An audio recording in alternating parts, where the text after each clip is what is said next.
अस्सलाम वालेकुम स्टूडेंट्स, मेरा नाम मोहम्मद हमाद है और आप जिस चैनल को देख रहे हैं वो है बायोलॉजिक बाबा। आज के इस वीडियो के अंदर हम लोग कुछ नई बातें करने जा रहे हैं, कोई नए टॉपिक्स पढ़ने जा रहे हैं जिनका नाम है हिंड ब्रेन और जो मिड ब्रेन है और हिंड ब्रेन है उसे हम डिस्कवर करेंगे और उसके ऊपर बातें करेंगे, बातचीत होगी और बहुत मज़ा आएगा। जैसे कि आप लोगों ने फोर ब्रेन के अंदर बहुत अच्छा रिस्पॉन्स दिया और अच्छी अच्छी बातें हमने वहाँ सीखी थी।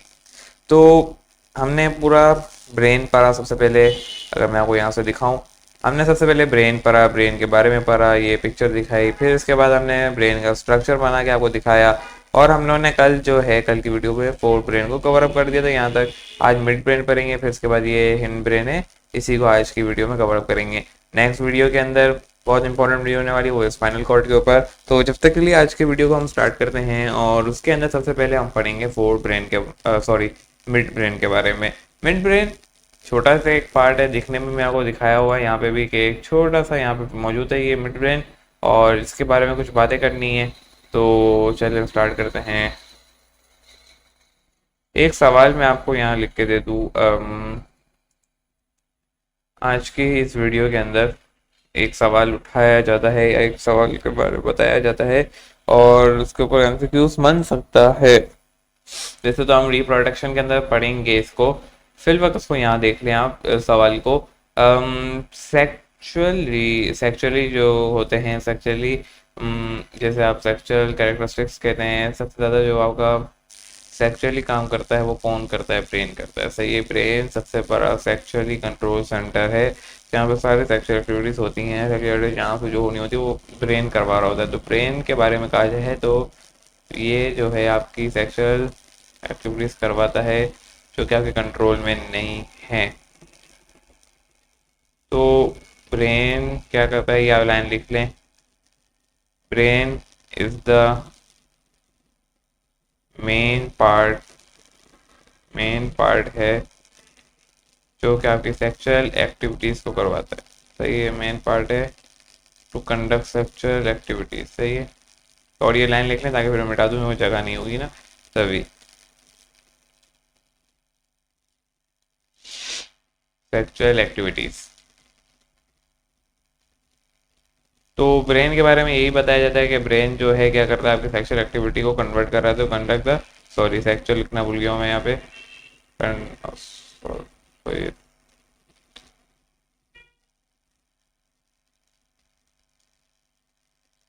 सेक्सुअल और सेक्सुअल एक्टिविटीज क्या होती हैं वो हम कल भी पढ़ चुके थे कुछ चीज़ें और आज भी कंटिन्यू करेंगे ऐसे में।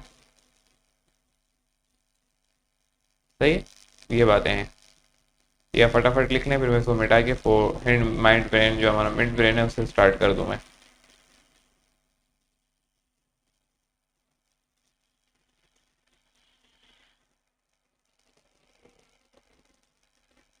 हिंड सॉरी मैं गलत हिंड ब्रेन कह रहा हूँ। पहले हमें हिंड ब्रेन नहीं पढ़ना, हमें माइंड यानी मिड ब्रेन के बारे में पढ़ना है। तो मिड ब्रेन के बारे में क्या बताया जाता है, ये आपका मिड ब्रेन है। सही है, छोटा सा पार्ट है मिड ब्रेन और कोई लंबी चौड़ी दास्तान इसके बारे में नहीं है, जिनमें से सबसे पहले वही आपकी आ जाती है sexual arousal, emotions, muscle tone, इन सब के बारे में। वही अभी जो हमने सेक्सुअल एक्टिविटीज़ के बारे में पढ़ा, तो ये कंट्रोल करता है आपके सेक्सुअल एक्टिविटीज़ को। सही है, सेक्सुअल एक्टिविटीज़ या सेक्सुअल आप अराउजल के लिए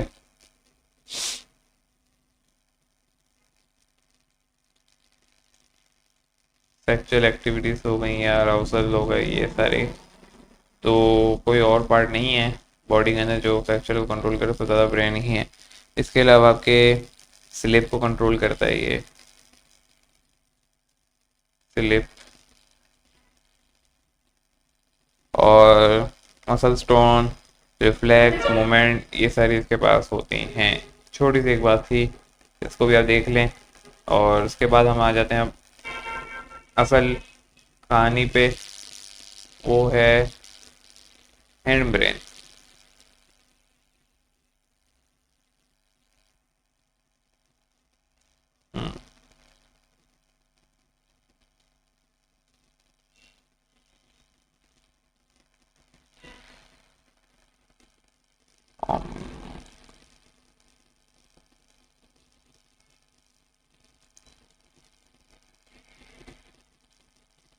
हिंड ब्रेन के बारे में क्या कहा जाता है? तीन पार्ट हैं, कल भी हम डिस्कस कर चुके थे। हिंड ब्रेन के तीन पार्ट हैं टोटल, सही है। यहाँ पे अगर मैं लिखूँ उसको थोड़ा सा मैं बीच में ले आता हूँ ताकि जो है पूरा सीक्वेंस के साथ हम चला सकें से।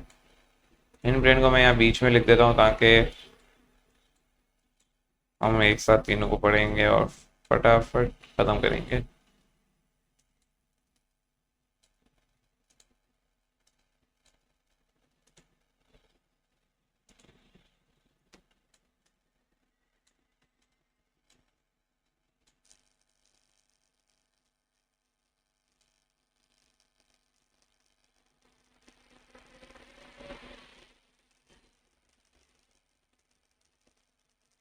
सबसे पहला जो उसका पार्ट आता है वो होता है मेडुला। डायग्राम अभी मैं दिखाता हूँ मेडुला कहाँ होता है। और वैसे तो आपने डायग्राम बनाई भी होगी, और डायग्राम मैंने आपको बोला था ये वाली बनाएंगे तो पता चल जाएगा। तो उम्मीद है आपने डायग्राम में बनाई भी होंगी।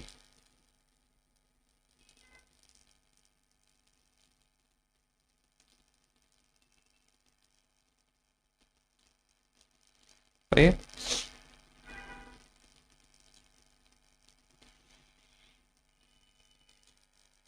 तीन पार्ट हैं टोटल। इनब्रेन तीन पार्ट पे मुश्तमिल है। दूसरा जो पार्ट है वो है आपके पास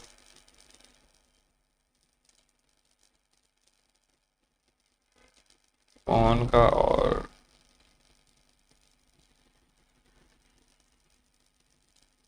फोन्स का है। और लास्ट में जो है वो है सेरिब्रम, मोस्ट इम्पोर्टेंट पार्ट।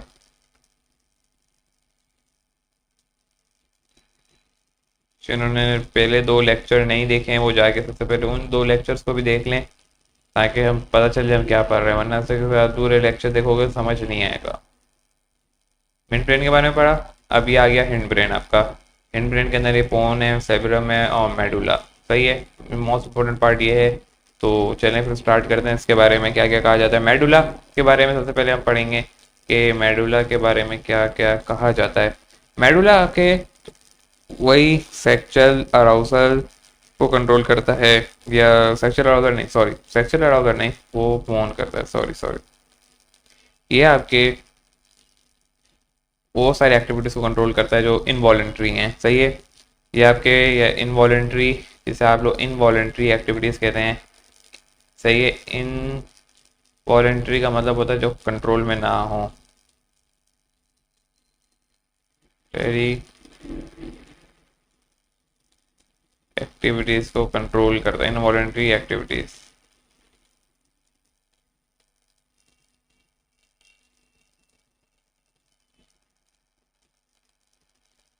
या उसे और हम क्या कह सकते हैं, ऑटोनॉमिक फंक्शंस भी कह सकते हैं। आपकी बुक में ऑटोनॉमिक फंक्शंस लिखा हुआ है, इनवॉलेंट्री को ऑटोनॉमिक कहो एक ही बात है। तो ऑटोनॉमस किसे कहेंगे? इनवॉलेंट्री फंक्शंस को। अच्छा नाम ऑटोनॉमिक है, सही है।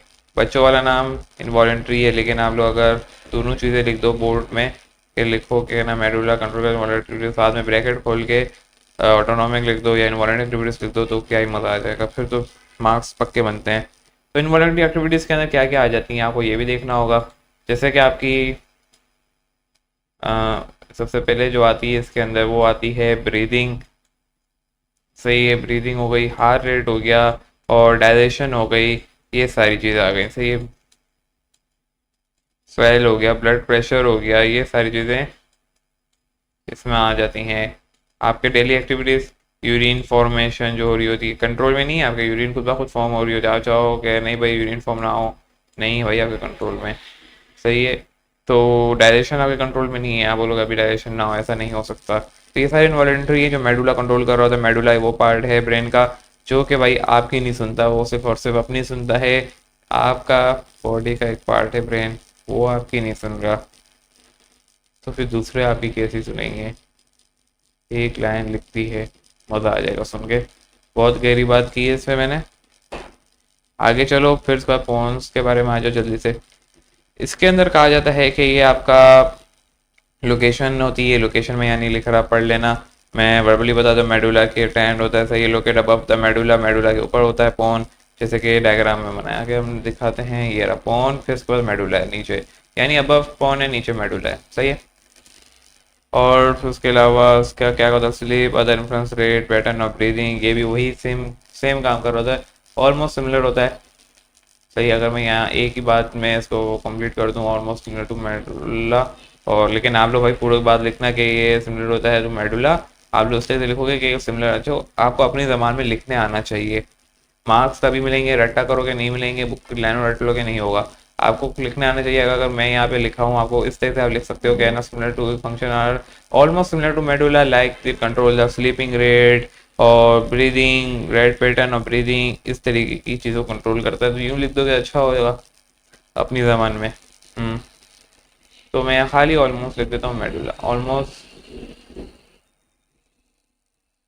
वैसे तो चाहूँ तो ये भी नहीं लिखूँ, आप कोई बोलेगा ये भी नहीं लिखो, लिख देते हैं ऑलमोस्ट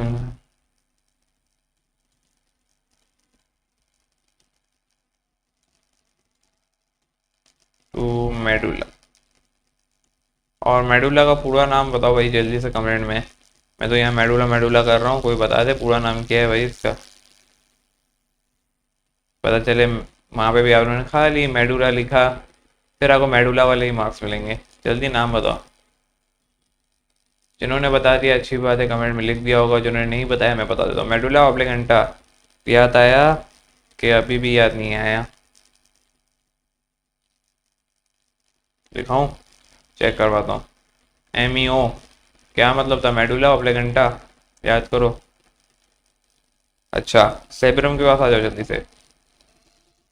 क्या कहता है ये कहता है कि ना, ये सबसे इम्पोर्टेंट कोऑर्डिनेशन की बॉडी का पार्ट है, सही है। ये सेंसरी इंफॉर्मेशन, जॉइंट मसल्स की movement, ordinary virtual system, cerebrum autonomic coordination कर रहा था, मूवमेंट बैलेंस, ये सारी आपकी बॉडी की फिजिकल एक्टिविटीज़, आपकी भाग दौड़, ये इसके कंट्रोल में। अगर सेबरम को कुछ हो जाए तो आपको बॉडी पैरालाइज हो जाती है। और उसके अंदर दो मुझे होते हैं, सही है ना। एक मैंने आपको बात यहाँ नहीं बताई थी, फोर ब्रेन की बात याद आई है सेबरम की बात करते हुए, कि अगर आपने कभी सुना होगा कि फोर ब्रेन की तरफ आओ जल्दी से वापसी, और टेलीसेफ्लॉन की तरफ आओ। टेलीसेफ्लॉन, आपने ये सुना होगा कि बॉडी पैरालाइज हो गई, हाफ बॉडी पैरालाइज हुई है, हाफ बॉडी पैरालाइज हुई है। और अगर उसमें बॉडी पैरालाइज हो जाती है आपकी, और कौन सी वाली हो जाती है, अगर सपोज करो आपका ब्रेन का या राइट हेमिस्फीयर है, अगर मैं यहाँ पे बनाऊँ, सही है ना, ये आपका एक ब्रेन है, सपोज करें ये एक ब्रेन है, बॉक्स बना रहा हूँ, सही है। ये बीच में ये राइट वाला है, क्या है ये? Right right hemisphere. और ये क्या है? Left hemisphere. ये आपकी बॉडी है, ये बॉडी बना रहा हूँ मैं, सही है। ये आपकी राइट वाला पार्ट है और ये लेफ्ट वाला पार्ट है, ऐसा ही है। हार्ट कहाँ लोकेट है जल्दी बताओ। और हार्ट के बारे में मैं आपको हार्ट के चैप्टर में एक बात बता चुका हूँ, वो भी बताओ मुझे क्या पढ़ाई थी। तो ये आपका यहाँ पे हार्ट मौजूद होता है, मालूम है कि लेफ्ट साइड पे मौजूद होता है हार्ट। सेबरम की तरफ अभी जाते हैं, पहले यहाँ पे एक बात आई है सेबरम से रिलेटेड, तो मैंने उसको बोलते हैं जल्दी फटाफट। हाँ, तो ये right hemisphere, left hemisphere, right body का पार्ट है, लेफ्ट बॉडी का पार्ट है। आपने सुना है कि हाफ बॉडी पैरालाइज हो गई, एक होता है पूरी बॉडी पैरालाइज हो जाना। पूरी बॉडी पैरालाइज कैसे होती है अभी हम वो देखते हैं। उसकी दो कंडीशंस हो सकती हैं पूरी बॉडी पैरालाइज की, वो भी मैं बताता हूँ। पहले ये सारी समझ चलो, जब हम सेवन पढ़ेंगे तो बताता हूँ पूरी बॉडी कैसे पैरालाइज होती है, उसकी दो वजूहत क्या क्या है। पहले ये देखो, आपने सुना होगा कि हाफ बॉडी पैरालाइज हो गई, उसकी क्या वजह है? उसकी ये वजह है कि जब कभी आपकी चोट लग गई या कोई ट्रॉमा हो गया, और ट्रॉमा होता है, सपोज करें ट्रॉमा हो जाता है इस वाले पार्ट को, राइट वाले पार्ट को, और ये राइट क्या है? राइट हेमिस्फीयर है। तो उसका मतलब ये है कि जितनी भी बॉडी की जो लेफ्ट वाली एक्टिविटीज़ हैं वो पैरालाइज हो जाएंगी। यानी ये इसके साथ, ये इसको राइट हेमिस्फीयर लेफ्ट बॉडी के पार्ट को कंट्रोल करता है, और लेफ्ट हेमिस्फीयर राइट बॉडी के पार्ट को कंट्रोल करता है। ये बात समझ में आ गई? तो आपसे रिपीट कर रहा हूँ, जितनी भी जो आपका राइट हेमिस्फीयर है वो तमाम लेफ्ट बॉडी के पार्ट की कंट्रोल करेगा, लेकिन जो लेफ्ट हेमिस्फीयर है वो किस पार्ट को बॉडी कंट्रोल करेगा? और राइट वाली बॉडी के पार्ट को कंट्रोल करेगा। एक बात। दूसरी बात कि आपने अभी देखा कि ना, अगर राइट हेमिस्फीयर है और लेफ्ट वाले को यानी राइट वाले को कोई ट्रॉमा हो जाता है, राइट में कोई ट्रॉमा हो गया, सही है, तो राइट वाले को ट्रॉमा आ जाता है, तो इसका मतलब ये है कि लेफ्ट बॉडी की जितनी पार्ट है वो पैरालाइज हो जाएंगी, उसका हाथ पाँव उसमें जितने भी फंक्शन सारे हैं सब पैरालाइज हो जाएगा। लेकिन नोट किया कि वहाँ पे हार्ट है और हार्ट मौजूद है, उसके बाद भी इंसान जिंदा है, यानी पैरालाइज तो हो गया है, लेकिन पैरालाइज का मतलब ये एक्टिविटीज रुक गई है, मूवमेंट नहीं हो रही, हाथ वो मूव नहीं कर रहा, वो हाफ बॉडी पैरालाइज हो गई है, उसकी एक पूरा चेहरा पैरालाइज हो गया है, एक आंख पैरालाइज हो गई है, वो सब पैरालाइज हो गया है। लेकिन आपने नोट किया कि हार्ट पैरालाइज, हार्ट भी तो उसी पार्ट का हिस्सा है, लेफ्ट पार्ट का हिस्सा है, फिर भी वो हार्ट काम कर रहा है, क्यों? कमेंट में बताओ।